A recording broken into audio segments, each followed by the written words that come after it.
வணக்கம் பிள்ளைகளே. இன்றைக்கு நாங்கள் செயல்முறை திறனும் தொழில்பதிறனும் பாடத்தில் தரமாறு உணவு தொடர்பாக நாங்கள் இப்போ பார்க்க போகிறோம். மிகவும் மகிழ்ச்சியாக நீங்கள் இருக்கிறீர்கள். இன்றைக்கு பார்த்தீங்களா இருந்தால் நாங்கள் உணவு என்பது நாம் வாழ்வதற்காகவே உணவு உட்கொள்ள வேண்டுமே தவிர உண்பதற்காக நாங்கள் ஒருவரும் வாழ்வதில்லை. உணவு பார்த்தீங்களா இருந்தால் ஆரோக்கியமான வாழ்விற்கு மிகவும் அவசியமான ஒன்றாக உணவு காணப்படுகின்றது. ஆரோக்கியமான வாழ்விற்கு உணவு மிகவும் அவசியமாகின்றது. உணவு இருக்க வேண்டுமா இந்த ஆரோக்கிய வாழ்வு, ஆரோக்கியமான வாழ்விற்கு நல்ல போஷணமிக்க உணவுக்கு அவசியமாகிறது. ஒன்றிலே ஒன்று தங்கி இருக்குது. உணவு என்பது மிக முக்கியமான ஒன்றாக தங்கி இருக்கிறது. இந்த அழகில நாங்கள் இப்போ உணவு என்பதில் கற்பதன் மூலமாக மாணவர்கள் தரமான உணவுகளை நுகர்வோம் என்ற எண்ணக்கருவின் மூலமாக பார்த்திருந்தீங்களா உணவுகளின் பண்புகளை விளக்குவதற்கும் அதே போல விலைக்கு வாங்கும் போது நுகர்விற்கு பொருத்தமான உணவுகளை தெரிவு செய்து கொள்வதற்கு நாங்கள் விலைக்கு வருகின்ற பொழுதும் தரமான பொருட்களை நாங்கள் என்ன செய்த நுகர்விற்கு பொருத்தமான உணவுகளை தெரிவு செய்வதற்கும் நுகர்விற்காக உணவுகளை தமது வீட்டில் பாதுகாத்து வைப்பதற்குமான அறிவினை இந்த இதன் மூலமாக அவர்கள் பெற்றுக்கொள்வார். இதை கற்பதன் மூலமாக அவர்கள் அடைந்து கொள்வார்கள் என எதிர்பார்க்கப்படுகின்றது. முதலாவது உணவு. இன்றைக்கு நாங்கள் பார்க்கிறோம், நாங்கள் எந்த ஒரு செயற்பாட்டில் முதலாவது வகுப்பில் கொஞ்சம் நேரம் இருந்தாவிட்டு நாங்கள் மனிதன் உயிர் வாழ்வதற்கு மிகவும் அடிப்படையான உயிர் வாழ்வுக்கு அடிப்படையாக வழி நீர் உணவு என்றால் பார்க்கின்ற பொழுது முதலாவது வழியை பற்றி நாங்கள் சுத்தமான வழி நாங்கள் நீர் என்று சொல்லி நீர் குடிக்கிறோம். அடுத்தது பசி. பசி வந்தால் 10 மறந்துடும் என்று சொல்லுவார்கள். 10 பறந்துடும். என்ன பசி வந்தால் 10 பறந்துடும் என்று சொல்வார்கள். அந்த வகையில் பாருங்க உணவு. முதலாவது ஆரம்பத்தில் நாங்கள் இதுக்கு உணவு என்றா என்னென்று பெற வைக்கணும் பார்ப்போம். உணவு என்பது எமது உடலின் சிறப்பான வளர்ச்சிக்கு எங்கண்ட எந்த ஒரு இதுக்கு பார்த்தீங்களா இருந்தால் சிறப்பான வளர்ச்சிக்கு உடலுக்கு அவசியமான சக்தியை வழங்குதல், அதே போன்று உடலை பாதுகாத்தல் போன்றவற்றுக்கு உதவுவதும் போசனைகள் அடங்கியதும் நுகர்வுக்கு பொருத்தமானதுமான தாவர அல்லது விலங்கு பொருட்களால் நாங்கள் என்னென்று சொல்கிறோம் உணவு என்று சொல்லுவோம். எங்கள்ட ஆரோக்கிய வாழ்க்கையற்றதாக விலங்கோ அல்லது தாவரங்களை நாங்கள் பெற்றுக்கொள்கிறவற்றை தான் நாங்கள் என்னென்று சொல்கிறோம் உணவு என்று நாங்கள் இதில் பிரதானமாக குறிப்பிட்டுக் கொள்கிறோம். உணவு மிகவும் அவசியமாகின்றது. ஆரோக்கியமான வாழ்விற்கு மிகவும் அவசியம். இன்றைக்கு பார்த்தீங்களா இருந்தால் நாங்கள் சூழலில் எத்தனையோ வகையான உணவுகள் இன்றைக்கு பார்க்குற உணவு தொடர்பாக அனைவரது விழிப்புணர்வு இன்றைக்கு ஏற்பட்டது. எங்களுக்கு கிடைக்கிற உணவு தரமானதாகவும் போஷணை மிக்கதாகவும் என்ன போஷணை மிக்க உணவாகவும் இருக்க வேண்டும். உடன்பெறப்பட்டது போஷணை. இவ்வாறு பல்வேறுபட்ட ஊட்டவியலாளர்கள் உணவு தொடர்பாக அதிக அளவு கருத்துக்களை முன்வைத்து செல்கிறார்கள். ஊட்டவியலாளர்கள் உணவு தொடர்பாக இன்றைக்கு பார்த்தீங்களா இருந்தால் அனைவரும் அல்லூட்ட பல்வேறு குறைபாட்டு நோய்களுக்கு போஷணை சம்பந்தமான பல்வேறு பிரச்சனைகளுக்கு உள்ளாக வேண்டியது. அதே போல் மிகையூட்டம் சம்பந்தமாக உணவு சம்பந்தமாகவே பல்வேறு பிரச்சனைகளுக்கு உள்ளாகின்றதனை நாங்கள் அந்த ஊட்டவியலாளர்கள் கருத்துக்கள் மூலமாகவும் அன்றாட நாங்கள் பத்திரிகைகள் மூலமாகவும் அறிந்து கொள்ளக்கூடியதாக இருக்கிறது. அந்த வகையில் பாருங்கோ, நாங்கள் ஆரோக்கியமான வாழ்வு வாழ வேண்டுமா இருந்தால் எவ்வாறு உணவை உட்கொள்ளலாம்? நாங்கள் கண்டபடி பசிச்ச என்ன பார்த்தீங்களா இருந்தால் கண்ட நேரமே எல்லா உணவுகளை எவ்வாறு சாப்பிடலாம்ன்றது இல்லை. ஆரோக்கியமான வாழ்வுக்கு எவ்வாறு நாங்கள் உணவு உட்கொள்ள வேண்டும் என்றது மிகவும் அவசியமாகின்றது. இதை பார்த்துருந்தீங்களா இருந்தால் எதற்கும் ஒரு அளவாக குறிப்பிடப்படுகிறது.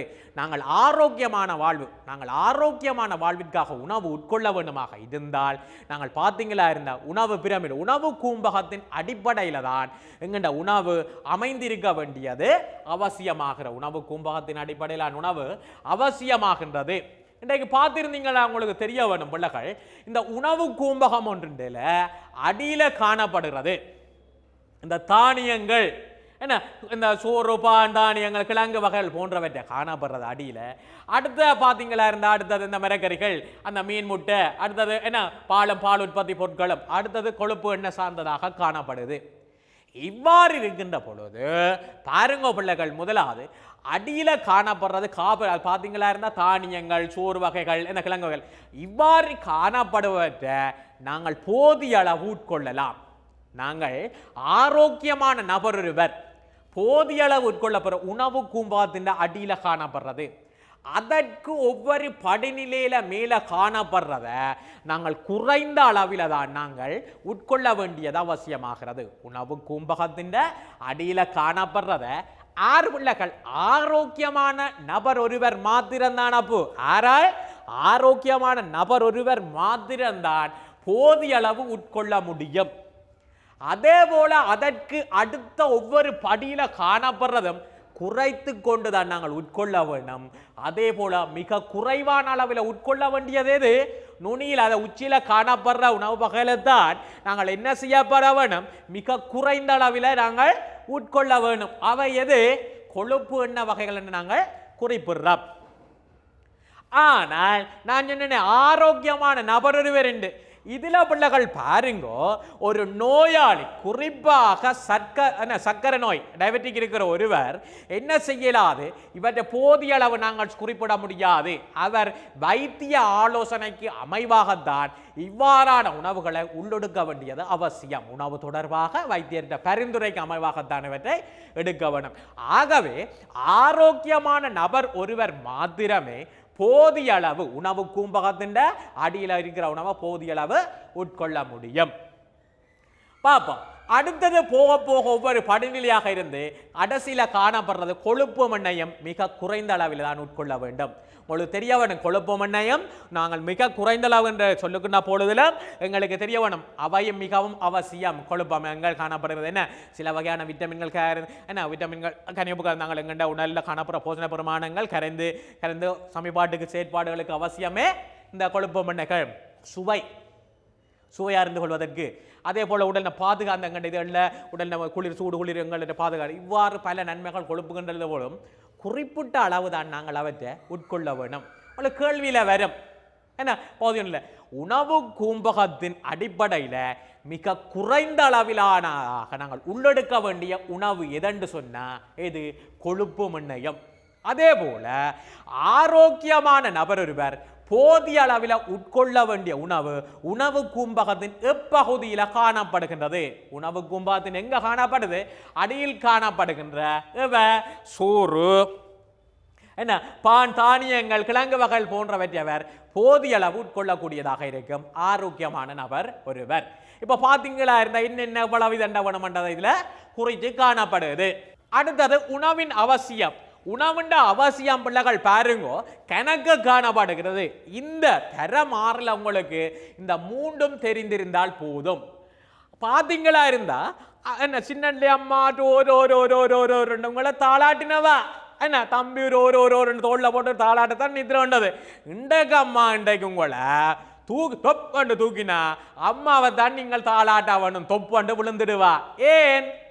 உடல் வளர்ச்சி அடைந்தது. என்னென்று உடல் வளர்ச்சி அடைந்த? நாங்கள் சாப்பிட்ற சாப்பாடு. என்ன பிள்ளை என்ன இன்றைக்கு அம்மாவை அம்மா உங்களை தூக்கினா அம்மா தான் தொப்பு கீழே விழுவா. ஏன்? உங்களோட வளர்ச்சி உடல் வளர்ச்சி அடைந்தது. ஆகவே பிள்ளைகள் இந்த உடல் வளர்ச்சி அடைகிறதுக்கு என்ன அவசியமாகிறது? உணவு அவசியமாகின்றது. இன்றைக்கு பாருங்க பிள்ளைகள், இன்றைக்கு நீங்கள் வீட்டில் இரவு ஒரு கோம்புக்கு அல்லது பார்த்தீங்களா விளையாட்டுக்கு தண்ணி போட்டு வீட்டில் இரவு சாப்பிடல. அம்மா காலம் சொல்றா, தம்பி பாலையும் பேப்பரையும் எடுத்து கொண்டு வா. அம்மா எனக்கு ஏலா களைக்குது. ஏன் களைக்குது என்று சொல்றீங்க பிள்ளைகள்? சாப்பிடல. ஏன்னா இரவு சாப்பிடல விளையாண்டு ஒரு வேலை செய்ய முடியாம இருக்கு.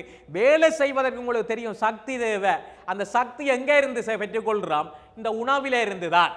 ஆகவே பிள்ளைகள் பாருங்கோ, இந்த உணவானது எங்களுக்கு உண்டாது சிறப்பான வளர்ச்சியை பெற்றுக்கொள்ள, அதே போல உடல் சக்தியை பெற்றுக்கொள்ள, அதே போல பாருங்கோ தம்பி நல்லா இந்த இலவகை கீரை வகை மீனெல்லாம் சாப்பிடணும், இல்லாட்டி காய்ச்சல் வருத்தம் வந்துடுமாடா. என்ன சின்ன வயசுல அம்மா ஓட்டுவா எல்லாருக்கும் அந்த காய்ச்சல் தம்பிக்கு வரையிலையடா. தம்பி பார்த்தியே நான் சொல்ற போல கீரை வகைகள் மறக்கிற எல்லா சாப்பாடும் கழிவு இல்லாம சாப்பிடுறவன், ஒதுக்காம சாப்பிடுவான், ஒன்றுதானே கழிக்க எல்லாம் சாப்பிடு நல்லா உள்ள. ஆக அவனுக்கு பார்த்தியா அவனுக்கு காய்ச்சல் வரையில தம்பி அன்று சொல்லுவா. என்ன? ஆகவே நோய் எதிர்ப்பு சக்தியை பெற்றுக்கொள்றதுக்கு எங்களுக்கு உணவு அவசியமாகின்றது. அதே போல பார்த்தீங்களா இருந்தா ஹோமோன்களை தொழிற்பாடுக்கு கணக்க இருக்குது. உங்களுக்கு இந்த மூன்றுமே போதும். எது? உடல் என்ற சிறப்பான வளர்ச்சியை பெற்றுக்கொள்றதுக்கு, உடல் இயக்கத்துக்கு வேண்டிய சக்தியை பெற்றுக்கொள்வதற்கு, நோய் எதிர்ப்பு சக்தியை பெற்றுக்கொள்வதற்கு உணவு அவசியமாகிறது என்று தெரிந்திருந்தால் உங்களுக்கு போதுமானது. அடுத்த பாடம் உணவின் தரப்பண்பில் உணவின் தரப்பண்பில் பாதிப்பு ஏற்படுத்துகின்ற சந்தர்ப்பங்கள். இன்றைக்கு பார்த்தீங்களா உணவு பல்வேறு சந்தர்ப்பங்களில் மாசடையுது அல்லது பழுதடையுது. அதாவது உண்ணத்தக்க உணவானது உண்ண முடியாத நிலை அடைதலைத்தான் உணவு மாசடைதல் என்று சொல்றோம். இன்றைக்கு பார்த்தீங்களா உற்பத்தி செய்யப்படுகின்ற உணவுகளில் பெருமளவான இன்றைக்கு என்ன செய்யுது, பாதிப்பு நுகர முடியாத நிலைக்கு பாதிப்படையுது. என்னென்ன சந்தர்ப்பங்கள்ல என்று பார்க்கின்ற பொழுது அறுவடை செய்தல், இந்த கிழங்கு வகைகள் தானிய வகைகள் போன்றவற்றை நாங்கள் என்ன செய்கிறோம், கிழங்கு வகைகள் போன்றவற்றை நாங்கள் மரக்கறிகளை அறுவடை செய்கின்ற பொழுது அவை உடைதல், வெட்டுப்படுதல், காயமடைதல், பிராணிகள தாக்கம் காரணமாக அறுவடையில போது சேதமடையுது. ஒன்று போக்குவரத்து கொண்டு செல்லல் சம்பந்தம். இலங்கை போன்ற அபிவிருத்தி அடைந்து வருகின்ற நாடுகளில் இந்த போக்குவரத்து தொடர்பாக பல இந்த குளிரூட்டிகளை கொண்டு செல்ல வேண்டியது, பாதுகாப்பாக கொண்டு செல்ல வேண்டிய இவ்வாறான இதுகளில் பல்வேறு சிக்கல். களஞ்சியப்படுத்துகின்ற வசதிகள் இல்லாத காரணமாகவும் பல்வேறு பாதிப்புகள். தயாரிக்கின்ற பொழுது சரியான சுகாதார நடைமுறைகளை பின்பற்றாம போன்றவற்றிலையும் உணவு தரப்பண்பில் பாதிப்பு ஏற்படும் சந்தர்ப்பங்களாக அமைந்து விடுகிறது. இப்ப பார்ப்போம் அறுவடையில். இப்ப பாத்தீங்களா இருந்தா இந்த படத்தில் உங்களுக்கு பார்க்க விளங்கும் பிள்ளைகள் என்ன அறுவடை செய்கின்ற பொழுது என்ன செய்யப்படுது, நாங்கள் உத்திய முறையில் பருவம் பண்பாடு சரியான செயற்பாடு செய்கின்ற பின்புதான் நாங்கள் அறுவடையில் ஈடுபடணும். முறையற்ற விதத்தில் இழுக்கிறது, என்ன செய்யறது, புடுங்குகின்ற பொழுது உடைகிறது, காயங்கள் பல்வேறு விலங்குகள் இந்த பிராணிகள் தாக்கம் காரணமாகவும் அறுவடையின் போது உணவு என்ன செய்யுது, பழுதடைகின்றது. அதே போல பாருங்க, பொருத்தமான கூடைகள், பொருத்தமான வாகனத்தில் என்ன செய்யப்படும், பொருத்தமான முறையில் நாங்கள் என்ன செய்யப்பட வேண்டும், உணவுப் பொருட்களை எடுத்து செல்ல வேண்டும். ஆனா இலங்கை போன்ற அபிவிருத்தி அடைந்து வருகின்ற நாடுகளில் பார்த்தீங்களா இருந்தால் அவங்களுக்கு தெரிய வேணும், இந்த போக்குவரத்து தொடர்பாக அதிக அளவு சிக்கல் தன்மை, அதிக அளவான பிரச்சனைகள் காணப்படுது. குளிரூட்டப்பட்டு சரியாக கொண்டு போக வேண்டியவை, அந்த பழ வகைகள், கீரை வகைகள் போன்றவற்றை உரிய இதில் கொண்டு போக வேண்டியவற்றை இல்லாமல் ஒன்றோடு ஒன்று கலப்படுதல், நொறுங்குதல், முறிதல், அதிகளவான சூரிய ஒளி, மற்றது பார்த்தீங்கன்னா மழை நீர், இந்த பிராணிகள தாக்கம், காகங்கள் போன்றவை கூட ஏறி இருந்தவையில் போயிடும். ஆகவே பிள்ளைகள் இந்த உணவு திறந்த நிலையில போறதால தொற்றுக்கள் இவ்வாறான நிலையிலையும் பாதிப்புகள் ஏற்படுது போக்குவரத்து ரீதியில. அதே போல களஞ்சியப்படுத்தல் என்றது உண்மையாகத்தான் இந்த பல வகைகள் ஃபுட் சிட்டிகள் என்ன மாதிரி இந்த படத்தில் காணப்படுற எவ்வாறு சரியான முறையில் அழகுபடுத்தி என்ன சரியான உரிய இதில் இதண்டப்படுகிறதோ அவ்வாறான முறையில் களஞ்சியப்படுத்த வேண்டும். பேரங்கிகள், நுண்ணங்கிகள் தாக்கம் இல்லாது உரிய வெப்பநிலையில அவற்றுக்கு உரித்தான சுகாதார நடைமுறைகளுக்கு ஏற்றவாறாக ரசாயனங்கள் இல்லாமல் நாங்கள் களஞ்சியப்படுத்த வேண்டும். ஆனால் களஞ்சியப்படுத்தல் தொடர் இடவசதிகள் பல்வேறு நிலைகள் காரணமாக பல்வேறு பாதிப்புகள் எவ்வாறான நிலத்திலிருந்து எத்தனை இஞ்சி உயரத்தில் நாங்கள் அடுக்க வேண்டும், காற்றோட்டம் எவ்வாறு இருக்க வேண்டும், அவை உரிய முறையில் பின்பற்றப்படுவதில்லை. இதால உணவு பழுதடைக்கான சந்தர்ப்பம் அதிக அளவில் காணப்படுது. தயாரித்தல்ல பல்வேறு காரணிகள் செல்வாக்கு செலுத்துது. இந்த தயாரிக்கின்ற போது உரிய சுகாதார முறைகள் நாங்கள் அங்கே 7ஆம் ஆண்டு 8ஆம் ஆண்டு 9ஆம் ஆண்டில் சுகாதாரத்தில் படிப்போம், நாங்கள் பிடிஎஸ்ல படிப்போம். அடுத்த விஞ்ஞான இவ்வாறான இதற்கு நாங்கள் கூடியல பார்ப்போம். இப்போ அடிப்படையை தயாரித்தல்ல சுகாதார நடைமுறைகளை பின்பற்றாதுன்றது நாங்கள் தெரிவு செய்து நாங்கள் கண்டுகொள்றது அவசியமாகிறது. அடுத்தது சந்தையில் உணவுகளை களஞ்சியப்படுத்தும் போது கவனம் செலுத்த வேண்டிய விடயங்கள். ஒன்று, உணவு பழுதடையாதவாறு களஞ்சியப்படுத்துதல். சந்தை நாங்கள் உணவு களஞ்சியப்படுத்துகின்ற போது பிரதானமாக உண்டு உணவு பழுதடையாதவாறு களஞ்சியப்படுத்திக் கொள்ள வேண்டும். இரண்டாவது, பாவனைக்கு பொருத்தமற்ற பகுதிகளை நீக்கி விடுதல். களஞ்சியப்படுத்துகின்ற பொழுது அவற்றில் நாங்கள் என்ன பாவனைக்கு உதவாத பகுதிகளை நாங்கள் நீக்கி போட்டு அவற்றை களஞ்சியப்படுத்த வேண்டியதான் முறையானது.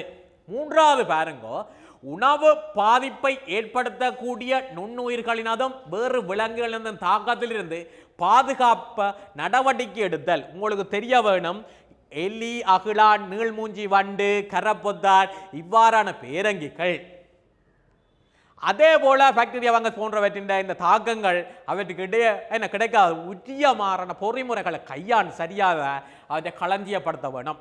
அடுத்தது பாருங்க, சுத்தமான இடத்தில் உணவுகளை களஞ்சியப்படுத்துதல்.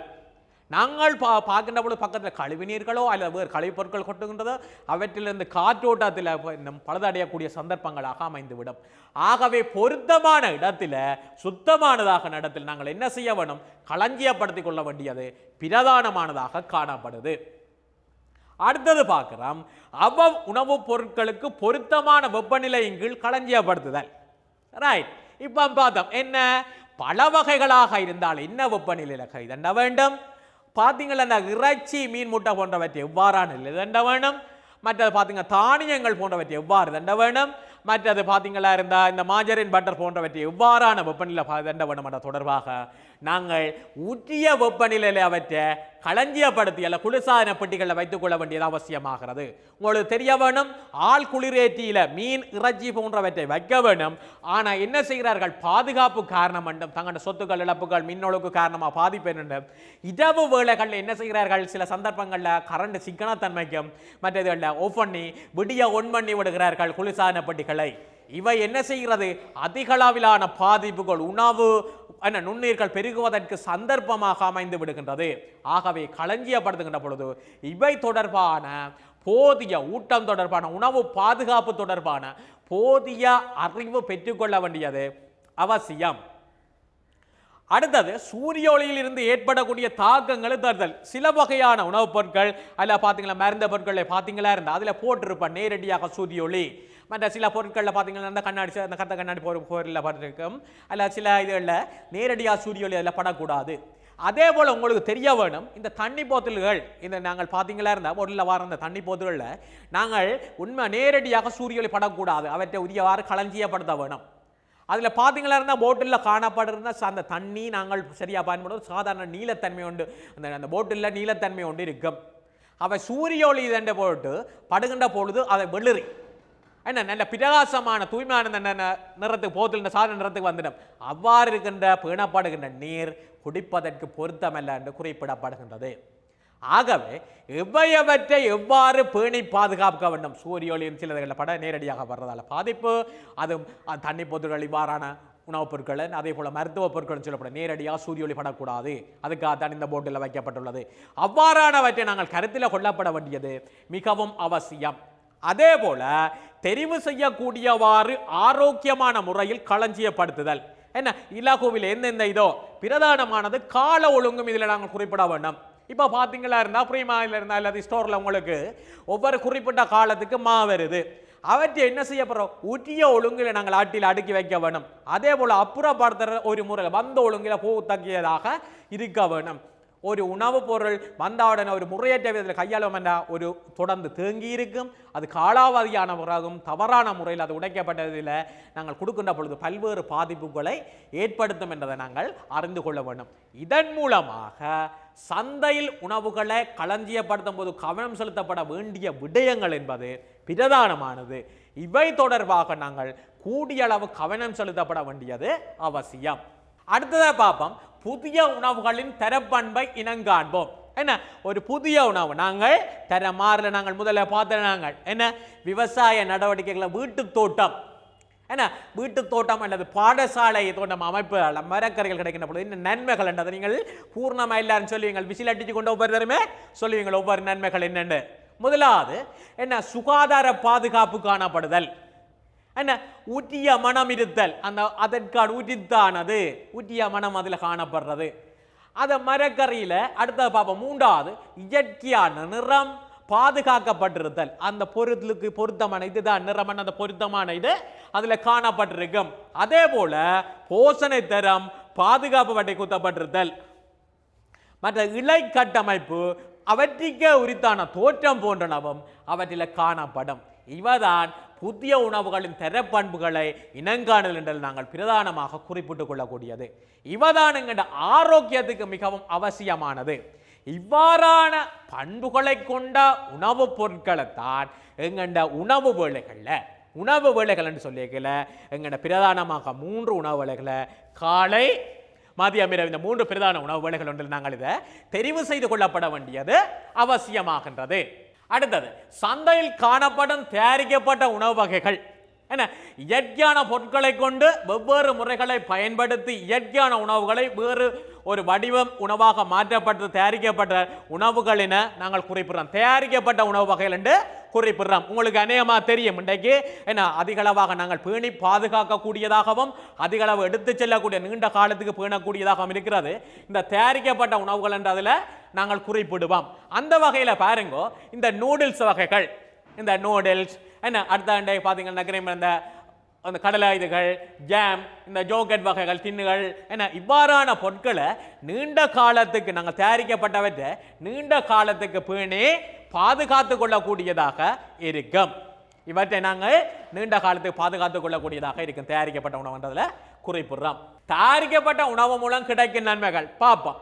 இந்த தயார் செய்வது இலகுவானது. உங்களுக்கு தெரியும், 2 நிமிடத்தில் வைக்கக்கூடிய நூடுல்ஸ் சொல்லி 2 நிமிடத்தில் உணவு இப்போ தயார், மெகி என்ன சொல்லுவாங்க ஒவ்வொரு இதுகளும். ஆகவே தயார் செய்வது இலகுவானது. இரண்டாவது, கொண்டு செல்லல் இலகுவானது. என்ன ஒரு இடத்துல இருந்து இன்னொரு இடத்துக்கு கொண்டு செல்லல் இலகுவானது, களஞ்சியப்படுத்தல் இலகுவானதாக காணப்படும். அதே போல உணவில் பல்வகைத்தன்மை ஏற்படும். பல்வேறு என்ன பார்த்தீங்களா, இந்த ஒவ்வொன்றையும் தனித்தனி இதாக செய்து கொள்ளக்கூடிய தன்மையும் தயாரிக்கப்பட்ட உணவின் மூலம் கிடைக்கிற நன்மை என்று நாங்கள் இதில் குறிப்பிடுவோம். இந்த வகையில் பாருங்க பிள்ளைகள், உணவுப் பொருட்கள் ஒன்று நாங்கள் எடுக்கின்ற பொழுது கிடைக்கிற இதில் பார்த்தா தானியங்களும் பருப்பு வகைகளும், தானியங்களும் பருப்பு வகைகள், இந்த அரிசி, எங்கட பருப்பு, உளுந்து, வயறு, கவுப்பி போன்றவற்றில் நாங்கள் பார்ப்போம் தீட்டப்பட்ட அரிசியை விட தீட்டாத அரிசியில் போஷணை அதிகம் உண்டு. சொல்லுவினம் என்ன வடிவுக்காக தீட்டாத என்ன உணவில் தவிட்டு சத்து எங்களை தவிடு இதில் கிடைக்கப்படும். ஆகவே தான் என்ன செய்யப்படுது, அதிக அளவில் நான் தவிடு நீக்காத அரிசியில் நாங்கள் இதண்டவனும். அதே போல அடுத்ததாக பார்ப்போம், அரிசியில் விட்டமின் B1 உறிஞ்சப்படுவதால் போஷணைத்தன்மை அதிகரிக்கும். ஏன்னா அரிசியில் பார்த்தீங்களா, நாங்கள் புழுங்கல் அரிசியாக போன்றவற்றில் நாங்கள் அவைச்சு பயன்படுத்துகின்ற பொழுது அவை அரிசி என்ன செய்ய அப்சார்ப் என்ன புழுங்கல் அரிசியில் கூடுதலாக நம்மளுக்கு ஊட்டமிக்க ஒன்றாகவே எங்களுக்கு குறிப்பிடப்படுது. மூன்றாவது பாருங்கோ, நீள்மூஞ்சி வண்டு, புழு போன்றவற்றினால் பாதிக்கப்பட்ட நிறமாற்றம் அடைந்த அல்லது காலாவதியான தானியங்கள், பருப்பு வகைகள் என்ன தரத்தில் குறைந்தவை என்பதால் அவற்றை கொள்வனவு செய்வதை தவிர்த்து கொள்ளுதல் வேண்டும். இந்த தாக்கங்கள் ஏற்பட்ட இதுகளை நாங்கள் என்ன செய்யக்கூடாது, ஒரு வளமே பயன்படுத்திக் கொள்ளக்கூடாது. அடுத்தது பார்க்கிறோம், உங்களுக்கு தெரிய வேணும், இந்த கடலை, சோளம், கடலை போன்ற அவரையின பயிர்களை நாங்கள் உக்கலடைவதன் காரணமாக அவை பழுதடைவதன் காரணம் காலாவதி தீயதை இருக்கின்ற போது அவற்றில் பல்வேறு பாதிப்புகள் ஏற்படுது. அதில் அப்ளர் தொட்சின் என்ற உங்களுக்கு தெரிய வேணும், அப்ளர் தொட்சின் என்ற ஒரு நஞ்ச பொருள் ஒன்று உருவாகும். அவை என்ன மனிதனை உயிர், அதாவது பலியெடுக்கக்கூடியது, ஆபத்து நிறைந்த ஒன்றாக சொல்லப்படுது. ஃபுட் பாய்சன் என்று சொல்லுவோம், உணவு நஞ்சாதல் தன்மையை ஏற்படுத்தக்கூடியது அப்ளர் தொட்சின் என்று சொல்ற நஞ்சு பொருளை அவை உருவாக்கிவிடும். ஆகவே இவை தொடர்பான ஊட்டம் தொடர்பான சரியான விழிப்புணர்வு பெற்றுக்கொள்ளப்பட வேண்டியது அவசியமாகின்றது. பார்ப்போம், தானியங்களும் பருப்பு வகைகளும் எவ்வாறு நாங்கள் இதை ஒரு காட்சிப்படுத்த இதில் போல எவ்வாறு நாங்கள் அதை பார்க்கிறோம். பாப்பம், பழங்கள், மரக்கறிகள், கீரை வகைகள், கிழங்கு வகைகள் இவற்றில் காணப்படும் விட்டமின்கள், கனியுப்புக்களை பாதுகாப்பான முறையில் பெற்றுக்கொள்ள வேண்டுமாயின் அவை புதிய தன்மையுடன் காணப்படுதல் வேண்டும். என்ன சொல்லப்படுது, உடனடியாக பறிக்கப்பட்டது அல்ல தரமாக இதுவற்றை நாங்கள் என்ன செய்ய உடன்பெறப்பட்டதை நாங்கள் பயன்படுத்திக் கொள்வது நல்லது. அடுத்தது, நாளொன்றுக்கு மரக்கறிகள், பழங்கள் குறைந்தது 5 வகையேனும் உணவுடன் உட்கொள்ளுதல் எங்கட ஆரோக்கியத்தை. இந்த வெவ்வேறு நிறங்கள் அவ்வாறு இருக்கின்ற பொழுதும் அவை வெவ்வேறு நிறமான மரக்கறிகளை நாங்கள் அவற்றை தெரிவு செய்கிறது எங்கட ஆரோக்கியத்திற்கு மிகவும் நல்லது என்று சொல்லப்படுது. ஒவ்வொரு நிறங்களை உடையதாக நாங்கள் குறைந்த 5 வகையானதாக நாங்கள் இதை சேர்க்க வேண்டும். அதோடு ஏதாவது 1 அல்லது 2 பழங்களையும் சேர்த்துக்கொள்ளுதல் மிகவும் நல்லதானதாக அமைகிறது. அடுத்து, இவைகளை கொள்வனவு செய்யும் போது சுத்தமான இடங்களிலிருந்து பெற்றுக்கொள்ளல், அவை நசிப்படாத, வெட்டுப்படாத, ஏனைய மிருகங்களின் தாக்கத்துக்குட்படாதவையாக இருத்தல் அவசியமானது. அதோடு பாருங்க பிள்ளைகள், இந்த பழங்களை நாங்கள் நேரடியாகவே சாப்பிடுதல், அதாவது இன்றைக்கு பார்த்தீங்களா இந்த சொல்லுவினம் கோடியலோ எல்லாம் பார்த்தீங்கன்னா சூப்பு அந்த இதில் குடிக்கிறதில் பார்க்க நாங்கள் பழங்களை நேரடியாக பெற்றுக்கொள்வது ஏன்னா கிடைக்காத இடங்கள்ல அது பரவாயில்லை. என்ன செய்ய போடணும், சில வகையான எங்கண்ட சூழலில் இருந்து கிடைக்கிற இந்த மாம்பழமாக கொய்யா இருக்கலாம், என்ன ரம்புட்டானா இருக்கலாம், ஏன்னா இவ்வாறானவற்றை நாங்கள் இவற்றை என்ன செய்யணும், இயற்கையாக அந்த பழத்துக்குரிய தன்மையோடு சாப்பிடுகின்ற பொழுது எங்களோட உடல் ஆரோக்கியத்துக்கு மிகவும் நல்லது. ஏன், நாங்கள் சாராக புளிஞ்செடுக்கின்ற பொழுது, எடுத்து அவற்றை ஜூஸாக நாங்கள் இதண்டுகின்ற பொழுது, பல தயாரிக்கின்ற பொழுது அவற்றில் இயற்கையாக இருக்க வேண்டிய தன்மைகள் சிலது அற்று போகின்றது. உங்களுக்கு தெரிய வேணும், நாங்கள் மாம்பழத்தில் ஜூஸ் தயாரிக்கின்ற பொழுது அந்த நேர்த்தன்மை அவற்றில் நாங்கள் பெற்றுக்கொள்ள முடியாது. ஏன், அவையெல்லாம் படிக்கப்பட்டு கடைசியில் நாங்கள் விட்டமின் குறிப்பிட்ட அளவு இருக்கின்ற பொழுதும் அவற்றில் நீண்ட காலத்துக்கு பேணப்படுறதால அவற்றில் சேர்க்கப்படுகிற ரசாயனங்கள், அவற்றின் இதால் சில போஷணைகள் அழிந்து குறிப்பிடப்பட்டதானதான் அங்கே கிடைக்குது. ஆகவே நாங்கள் என்ன செய்யப்பட வேண்டும், அது பழங்களாக இருக்கலாம், மரக்கறிகளாக இருக்கலாம், இயற்கையான தன்மையோடு நாங்கள் உட்கொள்ளுதல் மிகவும் சிறப்பானதாக அமைகின்றது. இப்போ பழங்கள் எவ்வாறான இயற்கை தன்மையில எவ்வாறான தோற்றத்தோடு காணப்படும் என்றதை நாங்கள் இப்போ பார்க்கிறோம். அடுத்தது பார்ப்போம் மீன் வகைகள். இப்போ உங்களுக்கு தெரியணும், மீன் ஒன்று நாங்கள் இப்போ சந்தையில் நாங்கள் கொள்வனவு செய்கின்ற பொழுது, அதாவது மீனை வேண்டுகின்ற பொழுது அவற்றை எவ்வாறான ஒரு தந்து விட்டால் அப்படியே பேக்கில் ஷாப்பிங் பேக்கில் அரிசி வேண்டா போல நாங்கள் போய் வேண்டிக் கொண்டு வருவோமோ, இல்லை, அவற்றை பார்த்து எவ்வாறான அந்த கண்கள் பார்த்தீங்களா, பிரகாசமான கண்கள், அதே போல் உறுதியான செதில்கள், சிவப்பு நிறமான பூக்கள் கொண்ட மீன்கள் புதியவை என்பதால் அவற்றின் போஷணை தரம் பாதுகாக்கப்பட்டுள்ள என்பதை நாங்கள் கண்டுகொள்ளக்கூடியதாக இருக்கும். அவை பழுதடையாத நல்ல நிலையில் இருக்கின்றது. அமர்த்தி போட்டு விட்டால் பழைய உடனே வரக்கூடியதாக, அமர்த்தி அப்போதே நிலையில் நிற்குமா இருந்த அவை பழுதடைந்தது என்ற இனங்காணக்கூடிய தன்மை உங்களுக்கு தெரியும். அதே போல மீனை கையால் அமர்த்தினால் குழிவிழாதவாறு உறுதியான இளையமைப்புடன் காணப்பட்டால் அதை புதிய மீன் என்பதை நாங்கள் அறிந்து கொள்ளக்கூடியதாக இருக்கும். கருவாட்டை தெரிவு செய்கின்ற போது அதிகம் உப்புடல், வெள்ளை பூஞ்சனத்துடனான துர்நாற்றமுள்ள ஈரப்பட்டுள்ள கருவாடுகளை தவிர்த்து கொள்ளுதல் வேண்டும். கருவாடு என்ன, உப்பு போடப்பட்ட அந்த பூஞ்சனமோ என்ன அதிகளவான உப்பு அல்லது பூஞ்சனங்கள் பிடித்து துர்நாற்றம் வீசுறதை நாங்கள் என்ன செய்ய வேணும், தவிர்த்து கொள்வது மிகவும் நல்லது. அடுத்தது பார்க்கிறோம் மீன் வகைகளை.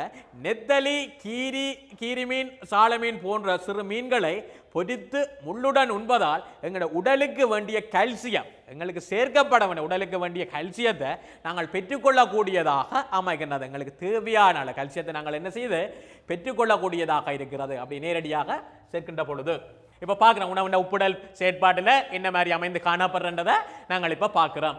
அடுத்த பார்க்குறோம் முட்டை. உணவு வகையில் நாங்கள் இதில் குறிப்பிட வேண்டியது முட்டை. முட்டை நாங்கள் தெரிவு செய்கிறோம். மீன் எவ்வாறு குழி விழுறது, கண்ணிண்ட பிரகாசம், பூக்கொண்ட தன்மையோடு நாங்கள் பார்த்த நாங்கள் இப்போ பார்க்க போகிறது முட்டை.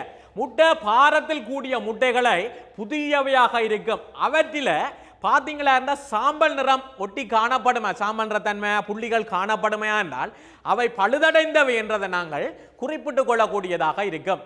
என்ன, நாங்கள் காணுகின்ற இனங்கண்டு விரைவாக அவற்றை மாற்றிக்கொள்ளக்கூடியதாக இருக்கும். முட்டையின் அமைப்புகள் பார்த்தீங்கன்னா சந்தைகளில் இன்றைக்கு புரோயில் அந்த இதழில் வெவ்வேறு வகையான பல்வேறு வகையான கோழிகளில் வெவ்வேறு அந்த இதழில் காணப்படுறது.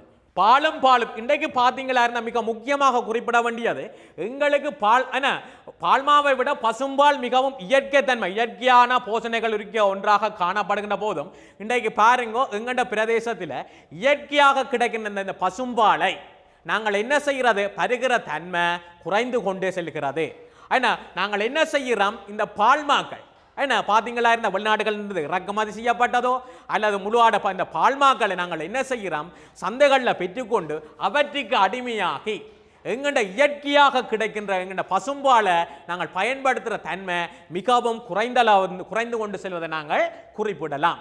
பார்க்கின்ற பொழுது இன்றைக்கு பார்த்தீங்களா இருந்தால் கிராமப்புறங்களிலே பார்த்தீங்களா இருந்தால் இந்த மாடுகள், பசு மாடுகள், இந்த மேய்த்தல் இந்த மாடுகள் காணப்படுகின்ற பொழுதும் அவர்களே பெரிய தவறுகளை இழைக்கின்றார்கள்.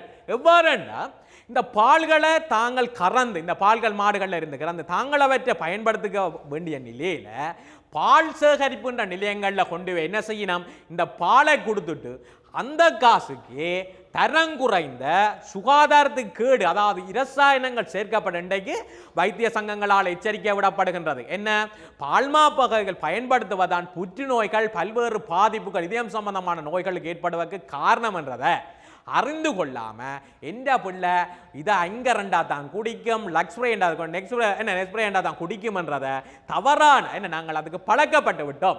இவ்வாறானவற்றிலிருந்து நாங்கள் மீண்டெழுதல் வேண்டும். ஆகவே இவ்வாறான உணவுப் பொருட்களை பசும்பால் உற்பத்தி நேரடியாக பாலன்னம் இல்லாவிட்டால் அவர்கள் என்ன செய்ய வேணும், தயிர், யோகர்ட், பால் சார்ந்த உற்பத்தி பொருட்களை தங்கண்ட உணவுகளில் சேர்த்து கொள்ளப்பட வேண்டியது அவசியமான ஒன்றாக காணப்படுது. இப்போ பார்த்தீங்களா இருந்தால் பால் சார்ந்த என்ன பார்த்தீங்கன்னா பல்வகமை பால் சார்ந்த உற்பத்தி பொருட்கள் பல்வேறு இவர் ஏதாவது ஒரு வகையில் எமது உணவு எங்களுக்கு கிடைக்கிறது மிகவும் அவசியமாக காணப்படுது.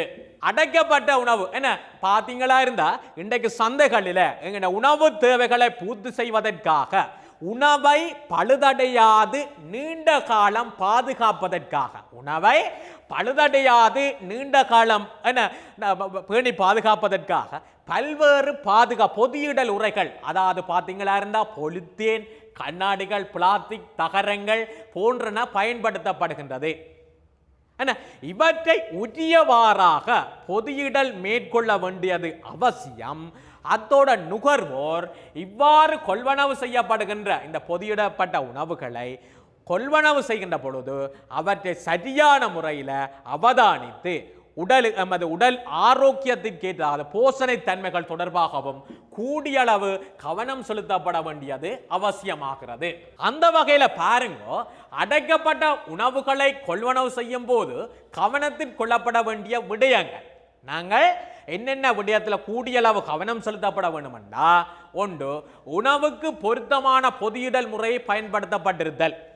இந்த உணவுக்கு பொருத்தமானதா என்ற ஈயங்கள், தகரங்கள் போன்றவற்றில் இருந்தால் இந்த பொதியிடல் இந்த பொருட்கள் ரசாயன தாக்கங்களை விளைவிக்குமா அல்லது ஏதாவது பாதிப்பு உடலுக்கு பாதிப்பு ஏற்படுமான்றதை நாங்கள் முதல்ல அறிய வேணும். ரெண்டாவது, தகரப்பேணியில் அடைக்கப்பட்ட உணவுகளை தெரிவு செய்யும் போது சிதையாத, கரைப்பிடிக்காத, வீங்கிய நிலையில் காணப்படாத, துளைகள் இல்லாத பொதியிடுதல் அவசியம். உங்களுக்கு தெரிய வேணும், இந்த சோடா போத்தில் மூடி, மீன்டின் போன்றவற்றில் சொல்லுவார்கள் இயற்கையான அந்த உருளை அந்த பார்த்தீங்களா அந்த டின்னு குறித்தான கட்டமைப்பு இல்லாமல் வீங்கி நசிஞ்சு அல்ல இதுகளில் இருந்தாலே அவற்றை நாங்கள் தவிர்த்து கொள்ள வேண்டும். அவற்றை சொல்லப்படுகின்றது என்று அதற்கேற்ற உணவுப் பொருள் குறிப்பிட்ட கால உணவு பழுதடைகின்ற போது வீங்கியோ அல்லது அந்த தன்மை தகரங்கள் என்னத கலப்பு அந்த வேறு காரணமாக அவை பழுதடைந்த காணப்பட்டால் நாங்கள் அவற்றை ஒதுக்கி விடுதல் வேண்டும். அதே போன்று பொதியில் காணப்படும் சுட்டுத்துண்டு தொடர்பாக நாங்கள் சரியாக விளங்கிக் கொள்றதும் அவசியமாகிறது. என்ன சுட்டுத்துண்டு, ஒரு சுட்டுத்துண்டு அந்த லேபிள் அவற்றில் காணப்படுற விடயங்கள் தொடர்பாகவும் நாங்கள் கூடிய அளவு கவனம் செலுத்த வேண்டியது அவசியமாகின்றது. பாப்போம், ஒரு சுட்டுத்துண்டு ஒன்றில் அடங்கி இருக்க வேண்டிய விடயங்கள் ஒரு லேபிள் ஒன்றில் பிரதானமாக நாங்கள் பார்த்து கொள்ளணும். இன்றைக்கு சின்ன பிள்ளையா இருந்தாலும் என்ன பார்த்தாடனே இப்போ காலாவதி திகதி, இப்போ உற்பத்தி திகதி, முடிவு திகதி, என்ன சேர்க்கப்பட்டது, மரபணுகள், எந்த குறியீடுகள் எல்லாம் பூர்ணமாக இன்றைக்கு அந்த தரம் அந்த பிள்ளைகளுக்கு விளங்கி கொள்ளுகிறது.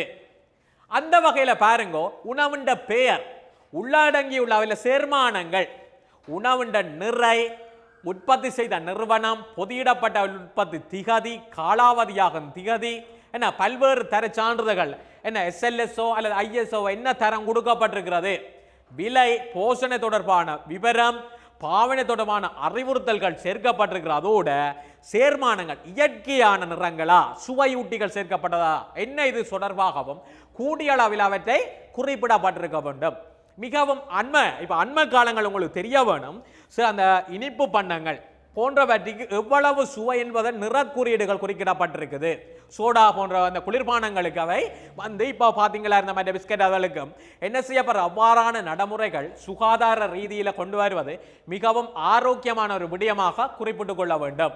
அடுத்த இந்த சுட்டுத்துண்டு ஒரு மாதிரி எவ்வாறு காணப்படுறத பிரதானமாக என்னென்ன அவற்றில் உள்ளடங்கி இருக்கிறன்றதை நாங்கள் இப்போ பார்த்து கொள்ளக்கூடியதாக இருக்குது. என்னென்ன ஒரு சுட்டுத்தொண்டில் என்னென்ன விஷயங்கள் உள்ளடங்கி இருக்க வேணும். கட்டாயமாக ஒரு உற்பத்தி பொருள் ஒன்று கடையில் நாங்கள் விற்கின்ற பொழுது இவ்வாறான அவற்றில் முக்கியமாக குறிப்பிடப்பட வேண்டிய 11-12 விடயங்களும் அவற்றில் காணப்பட வேண்டும்.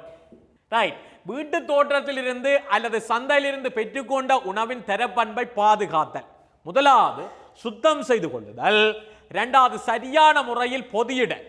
முதலாவது சுத்தம் செய்து கொள்ளுதல், இரண்டாவது சரியான முறையில் பொதியிடல், மூன்றாவது பொருத்தமான முறையில் களஞ்சியப்படுதல் என்ற 3 இதுகம் பிரதானமானதாக அமையுது.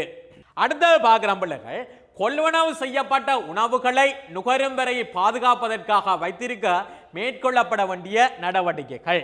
அந்த வகையில் ஒன்று பார்ப்போம், ஆனால் அரிசியை களஞ்சியப்படுத்தும் போது என்ன நீள்மூஞ்சி வந்து குள்ளான் போன்றவற்றை பூச்சிகள் இருந்து பாதுகாப்பதற்காக நாங்கள் முன்னோர் என்ன செய்தவ தேசியில் அல்லது வேப்பில போன்றவற்றை அதுக்குள்ள போட்டு என்ன அவற்றை என்ன செய்யப்பட பேணி பாதுகாட்டிருந்தன. அவ ஒரு ஈரப்பதனில் உலர்ந்த இடத்துல தான் அவை முறையாக களஞ்சியப்படுத்தப்பட்டிருந்தது. இதாலே அவை நீண்ட காலத்துக்கு அவை பாதுகாக்கக்கூடியதாக இருந்தது.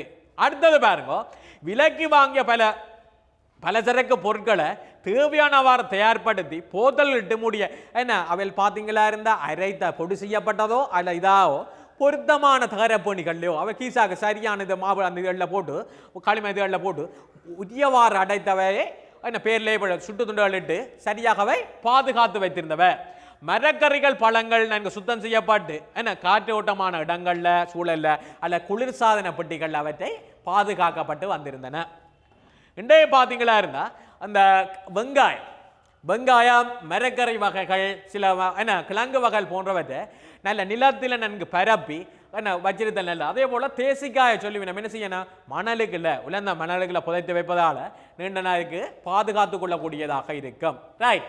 கீரை வகைகளை சுத்தம் செய்து சிறிய நீர் தெளித்து பாத்திரம் இட்டு தண்ணியை தெளித்து என்ன கப்பலுக்கு வச்சு போட்டு நாங்கள் கீரை வைக்கின்ற அடுத்த 2 நாள் 1 நாள் 2 நாளுக்கு பாதுகாத்து கொள்ளக்கூடியதாக இருக்கும். ஏற்கனவே நாங்கள் பார்த்துட்டோம், தேசிக்காய் நன்கு உலர்ந்த மண்ணினுள் வைத்து களஞ்சியப்படுத்தலாம். மீன் இறைச்சி போன்றதை சுத்தம் செய்து நாளாந்தம் தேவைப்படும் அளவுக்கு ஏற்ற தனித்தனியாக பொதி செய்து நாங்கள் இன்றைக்கு பார்த்தீங்களா இருந்தால் அவரை சரியாக வெட்டி ஒரு சரியான முறையில் சுத்தப்படுத்தி நாங்கள் என்ன ஆழ்குளிர் ஏற்றியில் நாங்கள் வச்சு அவற்றை உரியவாறு பேணி பாதுகாத்து கொள்ளக்கூடியதாக இருக்கும். கருவாட்டை தடிப்பான கடதாசி சுற்றியில் நாங்கள் நீண்ட காலத்துக்கு வைத்து அவற்றை பயன்படுத்தி கொள்ளக்கூடியதாக இருக்கும். கடதாசி பேக்கில் குளிர்சாதன பெட்டியில் இன்ன மாதிரி நாங்கள் பொலித்தீனோ அல்லது என்ன முறையில் அவற்றை வைத்து எவ்வாறு எடுக்கிற நாளாந்தம் எடுக்கிறது சேமித்து அந்த அடிக்கடி நாங்கள் பயன்படுத்தக்கூடிய எவ்வாறு வைக்க வேண்டும் என்ற தொடர்பாக குளிர்சாதன பெட்டியில் எவ்வாறு அடைச்சு வைக்க வேண்டும் என்ற தொடர்பாக இதில் நாங்கள் இப்போ படத்தில் பார்க்குறோம். ரைட். இவற்றை நாங்கள் அடிப்படையாக கொண்டு உணவு தொடர்பாக நாங்கள் ஏற்கனவே பார்த்தோம், நாம் வாழ்வதற்காக உணவு உட்கொள்ள வேண்டுமே தவிர உண்பதற்காக வாழ்வதில்லை.